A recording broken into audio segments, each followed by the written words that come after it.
কার পরিবর্তন কখন হবে, কার কথাই বদলাবে, কখন বদলাবে কেউ জানে না। জানে কে?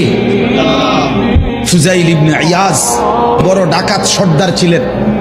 তো গভীর রাতে উনি ডাকাতি করতে গেছেন। তো রাত্রিবেলা যখন গভীর রাতে এক বাড়িতে ডাকাতি করতে ঢুকছে, দরজার সামনে গিয়ে যখন দাঁড়াইছে তখন শুনতেছিল বাড়িওয়ালা ওই সময় আল্লাহর কোরআন পড়তেছে। উনি দরজায় দাঁড়াইয়া শুনতেছে যে বাড়িওয়ালা ভিতর থেকে আল্লাহর কোরআন পড়তেছে, আলাম ইয়ানি লিল্লাযীনা আমানু আন তাখশা কুলুবুহুম লিযিকরিল্লাহ। এই এক আয়াত ওনার কলিজা ছিদ্র করে ফেলছে।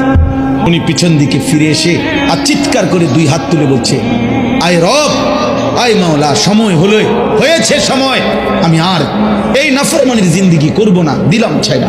তখন তিনি ওই সময় রাত্রে তো আল্লাহর কাছে এক ফোঁটা চোখের পানি ফেলতে ওনার মন চাইছে, তওবা করবে, মাফ চাইবে, আজকে গুনাহ ছেড়ে দিবে।